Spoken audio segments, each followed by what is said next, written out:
गुरुर्ब्रह्मा गुरुर्विष्णुः गुरुर्देवो महेश्वरः गुरुरेव परं ब्रह्म तस्मै श्री गुरवे नमः।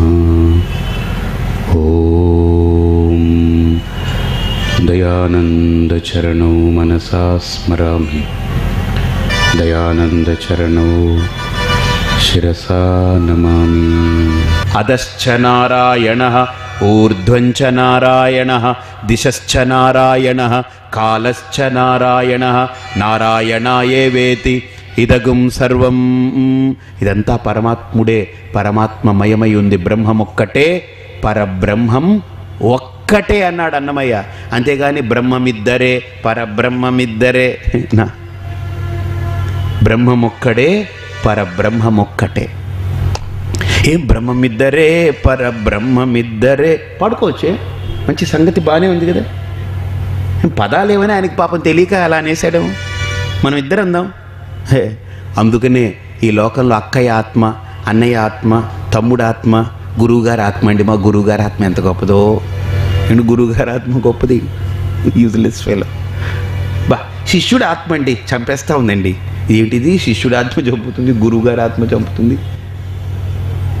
ఒక ఆయన అన్నారు, ఏమిటోనండి స్వామీజీ రాత్రి అంతా నిద్రపట్టి చావట్లేదు, ఏంటి మా ఆయన ఆత్మ నన్ను అలా చంపేస్తూ ఉందండి। ఏంటి మీ ఆయన ఆత్మ చంపుతుంది, ఈవిడ చంపుతుంది మనల్ని పట్టుకుని। ఒక ఆవిడ నిజం సీరియస్గా వచ్చింది, స్వామీజీ గారండి మీరు ఆత్మ అంటారా, మీరు ఎప్పుడైనా చూసారా? ఏం చెప్పను నేను, ఏంటమ్మా నీ సమస్య? మా ఇంట్లో అన్నీ ఆత్మలేనండి, అన్నీ ఆత్మలండి బాబా, బాత్రూంలో ఆత్మలు, కిచెన్లో ఆత్మలు। మా అత్తగారండే ఏడాది అయిందండి పోయి, ఆ ఆత్మ కూడా అక్కడే ఉందండి। నేను లేచి తలుపు తీస్తానండి, ఆవిడ ఇంకనే ఉంటుందండి।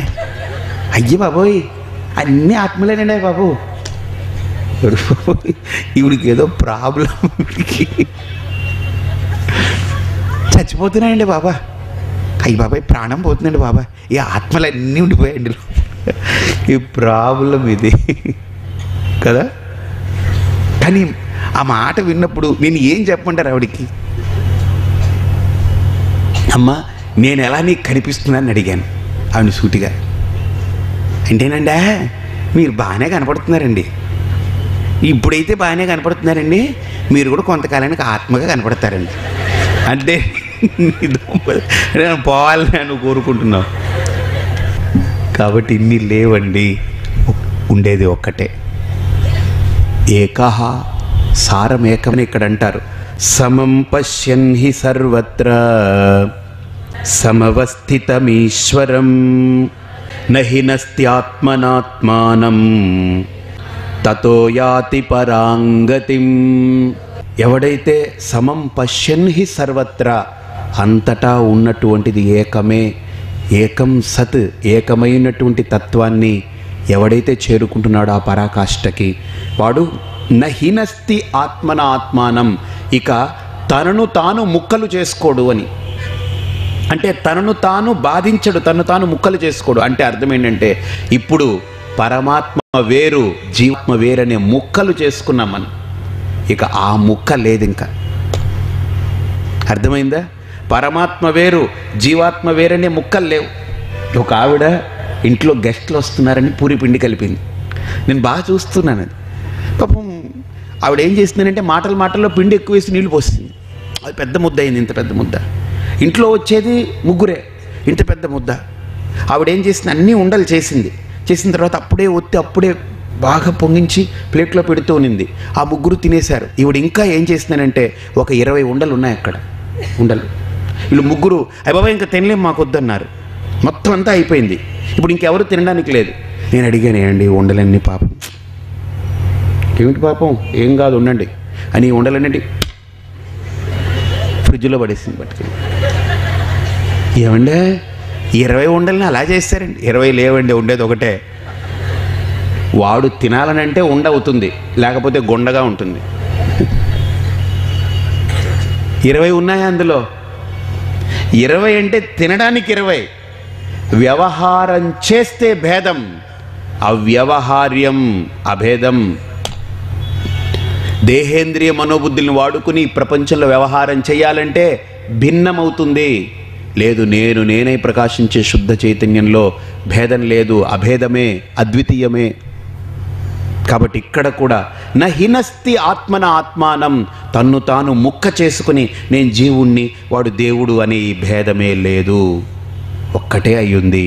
ఆ ఏకమయ్యున్నటువంటి తత్వాన్ని గుర్తించగలిగిన వాడు మత్తః పరతరం నాణ్యత్ కించిదస్తి ధనంజయ మయి సర్వమిదం ప్రోతం సూత్రే మణిగణ ఇవ.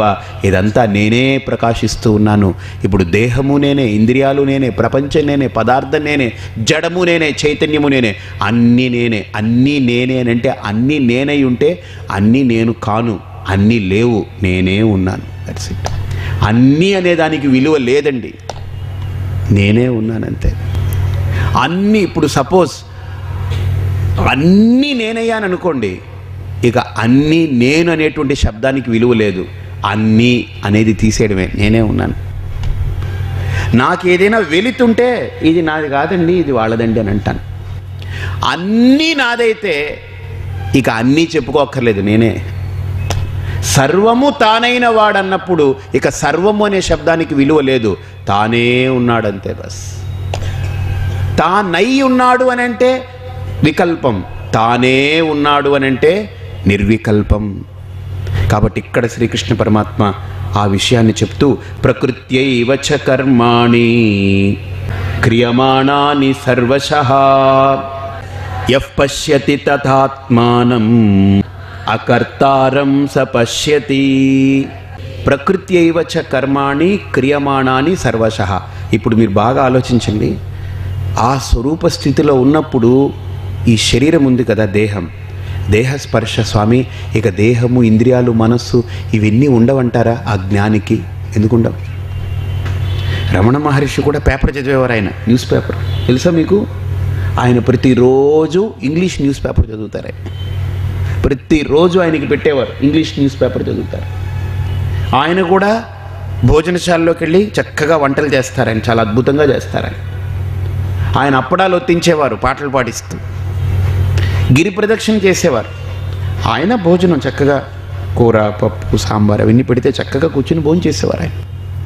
అంటే దేహం లేదా అనంటే దేహం ఉంది. ఎలా ఉందండి దేహం చెప్పండి, ఒక్కసారి చెప్పండి. ఆ దేహం ఉంటే వీడిని బంధించదా? ఏం బంధించదు. ఎలా బంధిస్తుంది చెప్పండి స్వామి? ఎలా బంధించకుండా ఉంటుంది చెప్పండి. ఇప్పుడు మీరు బాగా ఓ ఫంక్షన్కి వెళ్ళారు, ఇక్కడి నుంచి వెళ్ళగానే డైరెక్ట్గా మంచి భోజనాలు గీజనాలు అన్నీ పెట్టారు. ఇంకా దొరికిందే సందు, అన్నీ టసాటస్ కుమ్మాం, లోపల తొక్కి పెట్టాము. ఇంక అసలు పులిత్రేనుపులు వచ్చే స్థాయికి వెళ్ళిపోయాం మనం. ఇంకా అసలు ఇది కాదు నిండడం, అంతా నిండిపోయి బయటికి వచ్చేస్తుందేమో, మాట్లాడితే ఏమన్నా వస్తుందేమో అనుకుని ఖర్చీఫ్ అడ్డు పెట్టుకుని వెళ్ళిపోయాం ఇంటికి. ఆ స్థాయిలో తొక్కేసాం లోపల. ఇప్పుడు వెళ్ళి ఇంకా ఉబ్బసం, ఆయాసం, ఏమన్నా మాట్లాడితే, ఇప్పుడు మాట్లాడించకండి బాబు, ఏం ఓపిక లేదండి.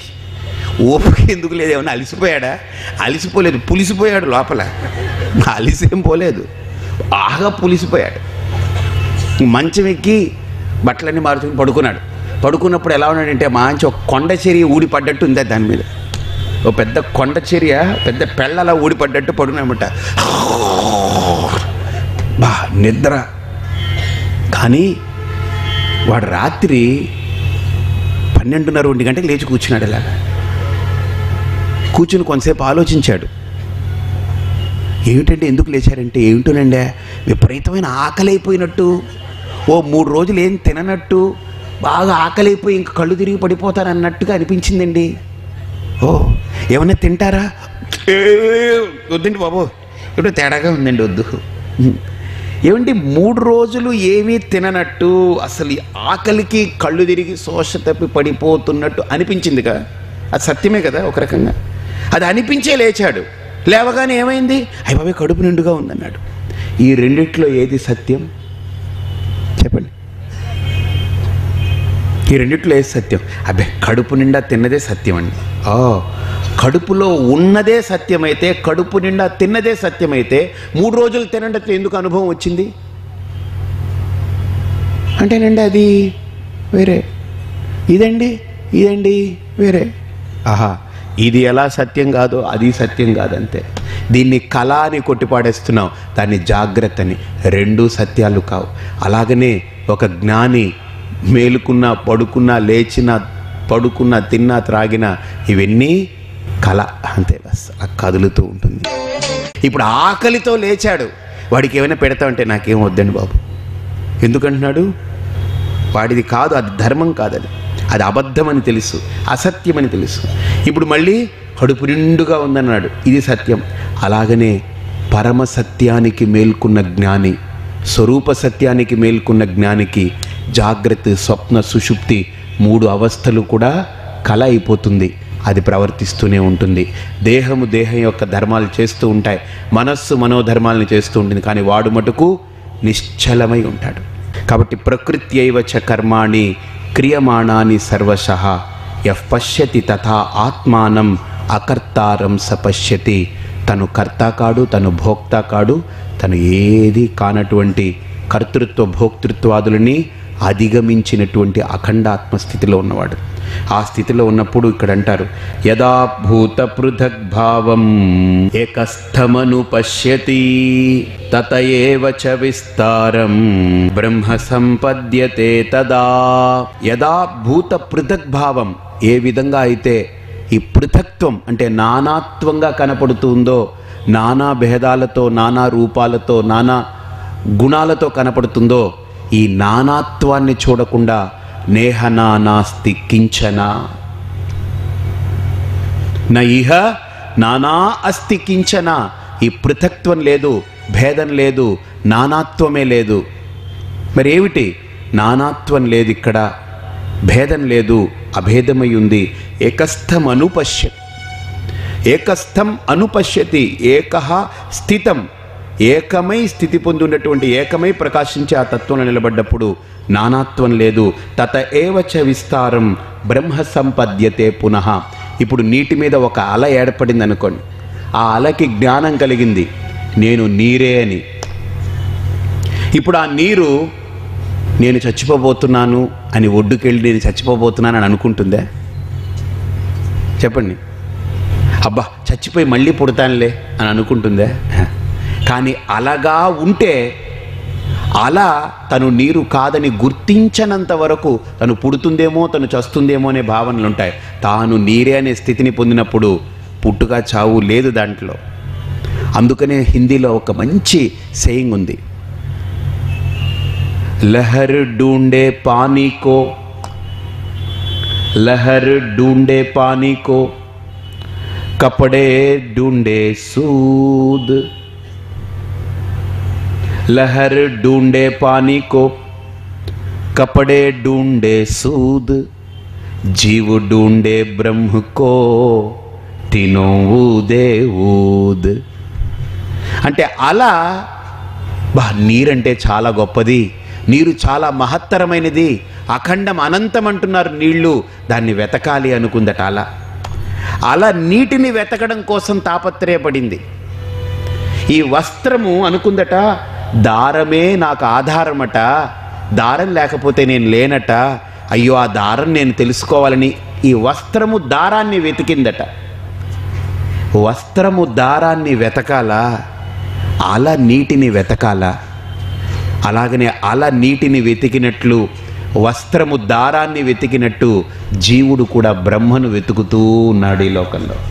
లహర్ ఢూండే పానీ కో कपड़े ढूंढे सूद, जीव ढूंढे ब्रह्म को तीनों ऊदे ऊद. ఈ ముగ్గురు ఈ వెతకడం మొదలుపెట్టినప్పటి నుంచి ఈ వెతుకులాటకి అంతు లేదు. ఈ వెతకులాట ఎప్పుడు అంతమైపోతుందంటే ఇక వెతకవలసిన పనే లేదని గుర్తిస్తే ఇంకా వెతుకులాట ఆగిపోతుంది.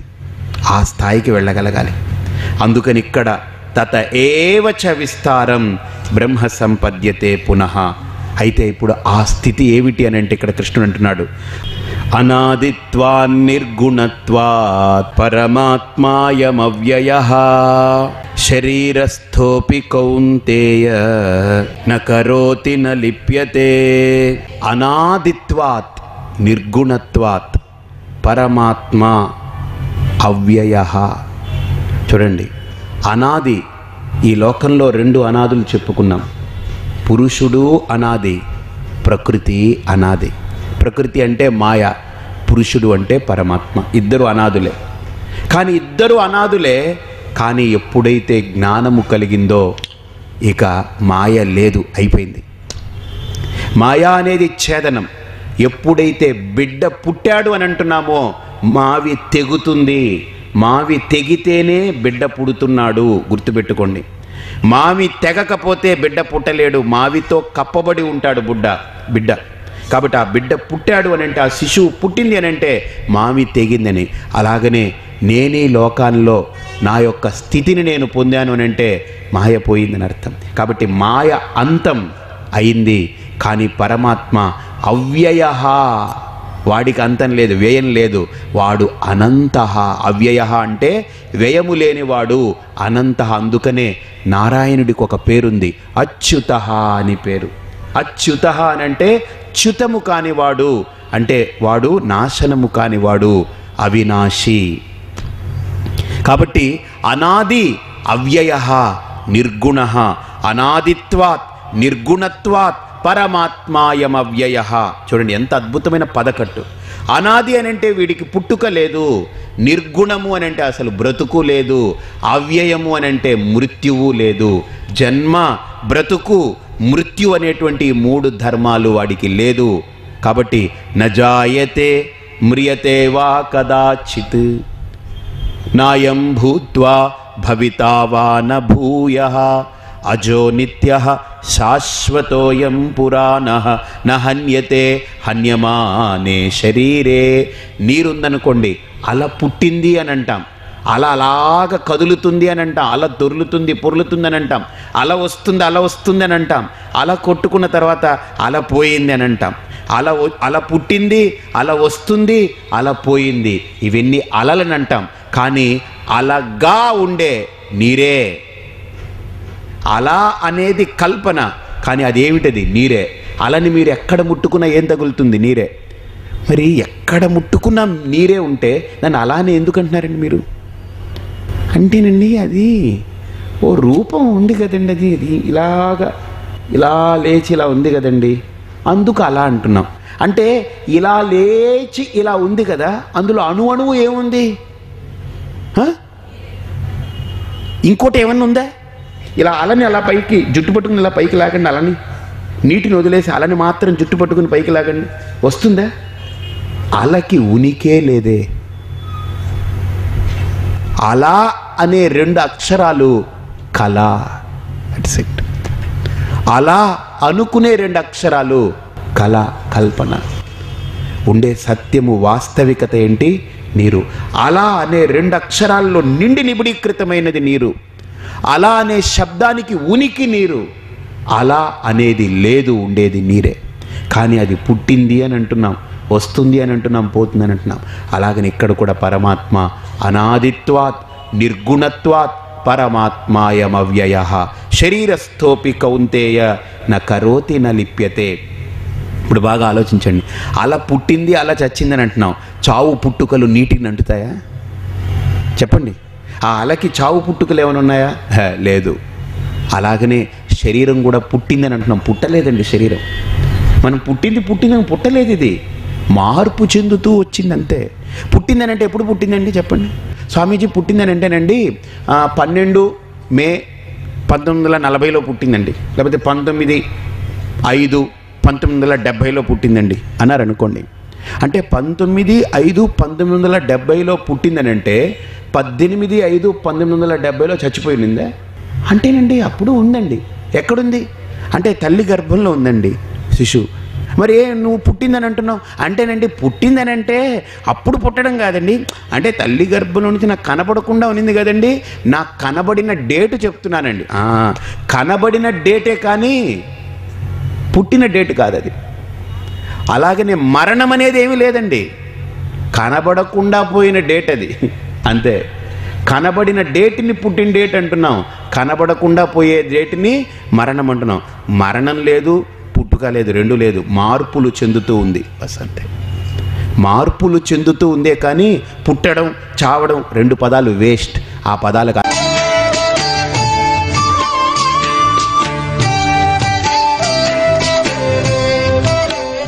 ఈ లైటు నన్ను ప్రకాశించట్లేదు, లైటు వెలుగుతుంది. ఆ వెలుగులోకి నేను రాగానే నేను వెలుగొందింపబడుతున్నాను. అంతేగాని లైట్ నన్ను వెలుగొందించాలంటే నేను ఇప్పుడు సపోజ్ ఇక్కడి నుంచి అక్కడికి వెళ్ళాను అనుకోండి, ఆ లైట్ కూడా నా వెనకాలే రావాలి. దానికి వెలుగొందించడం దాని కర్తవ్యం అనుకోండి. నేను ఎక్కడికి వెళ్తే అక్కడికి వచ్చి నా మీద లైటింగ్ పడుతూ ఉండాలి. దానికి వెలుగొందించడం కర్తవ్యం కాదు, వెలగడమే దాని కర్తవ్యం, దాని స్వరూపం, అది దాని సహజం. సూర్యుడు దేన్ని ప్రకాశింపజేయుడు, తను ప్రకాశిస్తూనే ఉంటాడు. ఆ ప్రకాశంలో అన్నీ ప్రకాశింపబడుతూ ఉంటాయి. ఆ ప్రకాశంలో అన్నీ జడము చేతనము మంచి చెడు కుళ్ళు కల్మషం సత్వము రజస్సు తమస్సు అన్నీ వెలుగుతూ ఉంటాయి. కానీ ఏది సూర్యుడి యొక్క స్థితిని భంగపరచదు. అలాగనే ఆ ఆత్మ చైతన్యం అన్నిటినీ ప్రకాశింపజేస్తున్న ఈ జడ పదార్థాల యొక్క బంధం దానికి లేదు, దానికి అసలు సంబంధమే లేదు. అర్థమైందా? సంబంధమే లేదు. ఈ విధంగా క్షేత్ర క్షేత్రజ్ఞయోరేవం అంతరం జ్ఞాన చక్షుషా భూత ప్రకృతి మోక్షంచ ఏ విదుర్యాంతి తే పరం. క్షేత్ర క్షేత్రజ్ఞయోరేవం అంతరం జ్ఞాన చక్షుషా పశ్యతి. బాగా చూడండి, విదుహు చక్షుషా విదుహు అంటే జ్ఞానముతో మాత్రమే క్షేత్ర క్షేత్రజ్ఞుల మధ్య ఉండేటువంటి అంతరాన్ని తెలుసుకోగలరు. జ్ఞానము లేకపోతే నేను నాది 2 ఏకమై పడుందంతే. అక్కడ దాన్ని దేంతో విభజన చేసి తెలుసుకోలేం, ఒక్క జ్ఞానంతో విభజన చేస్తాం. మీరు బాగా ఒక చిన్న ఉపమానం ఇస్తాను చూడండి. ఇది మీరందరూ ఉంగరం అన్నారు కదా, ఉంగరం అన్నారు, నేనన్నాను బంగారం అన్నాను. బాగా ఆలోచించండి. ఇప్పుడు మీరు కళ్ళతో ఉంగరాన్ని చూస్తున్నారు, అవునా? కళ్ళతో మీరు ఉంగరాన్ని చూస్తున్నారు, కానీ ఇది బంగారము అనే అనుభవాన్ని ఎక్కడ పొందుతున్నారు? లోపల. ఇప్పుడు ఇది బంగారము ఉంగరము అనే రెండిటి మధ్య తారతమ్యం ఎక్కడ కలుగుతుంది? లోపల. ఆ తారతమ్యం లోపల లేదనుకోండి, మీరు షాపుకి వెళ్ళి ఉంగరం కావాలని అంటే ఎంతండి అని అంటే గ్రాము 3000 అన్నాడు అనుకోండి. సపోజ్ ఒక 2-3 గ్రాములు పెట్టి ఉంగరం చేయమన్నారనుకోండి, అతను ఇనుము ఉంగరం తయారు చేసి ఇచ్చినా 9000 ఇచ్చి వేసుకురావాలి. కానీ బంగారము అనే భావన, బంగారం అనే గుర్తింపు, బంగారాన్ని ఉంగరాన్ని గుర్తించడం ఎక్కడ చేస్తున్నాం? బుద్ధిలో. ఇక్కడ బంగారము ఉంగరము ఒకటే, బంగారం వేరుగా లేదు, ఉంగరం కంటే ఒకటిగా ఉంది. కానీ ఇది బంగారు ఉంగరం అని ఎక్కడ గుర్తిస్తున్నాం? బుద్ధిలో, జ్ఞానంలో. చేతికి తెలియదు, కంటికి తెలియదు, ముక్కుకి తెలియదు, దేనికి తెలియదు, బుద్ధితో మాత్రమే ఈ విభజన చేస్తున్నాం మనం. అర్థమైందా? కాబట్టి ఈ విభజన బుద్ధిదే. అంటే జ్ఞానము, జ్ఞానముంటేనే ఈ రెండింటిని విభజించి చూపిస్తుంది, సత్యాన్ని నిలుపుతుంది, అసత్యాన్ని పడేస్తుంది. కాబట్టి క్షేత్ర క్షేత్రజ్ఞయో ఏవం అంతరం జ్ఞానచక్షుషా ఏవ విదుహు. జ్ఞానము కలిగిన వాడు మాత్రమే పరమాత్మ స్థితిని, పరమాత్మ యొక్క యథార్థాన్ని గుర్తిస్తున్నాడు. భూత ప్రకృతి మోక్షంచ ఏ విదుహు యాంతి తే పరం. వాళ్ళు ఈ భూత ప్రకృతి, ఈ సమస్త చరాచర భూతకోటి ప్రకృతి మాయా, ఇది కల్పన అని గుర్తించి దాటుతున్నాడు వాడు. అంటే వాడు ఎలా దాటుతున్నాడు? అన్నమయ, ప్రాణమయ, మనోమయ, విజ్ఞానమయ, ఆనందమయం అనేటువంటి కోశాలన్నింటినీ దాటి స్వరూప స్థితిలో ఉండి ఈ కోశాలన్నీ కూడా జస్ట్ కల్పన మాత్రంగా విడిచిపెట్టి తాను తానై ప్రకాశిస్తున్నాడు. తానే శుద్ధ పరబ్రహ్మమై ప్రకాశిస్తూ తరిస్తున్నాడు. ఓం తత్సత్. ఇది శ్రీమద్భగవద్గీతాసు ఉపనిషత్సు బ్రహ్మ విద్యాయాం యోగశాస్త్రే శ్రీకృష్ణార్జున సంవాదే క్షేత్ర క్షేత్రజ్ఞ విభాగయోగో నామ త్రయోదశోऽధ్యాయః. సర్వధర్మాన్ పరిత్యజ్య మామేకం శరణం వ్రజ. అహం త్వా సర్వపాపేభ్యః మోక్షయిష్యామి మా శుచః. ఓం తత్సత్.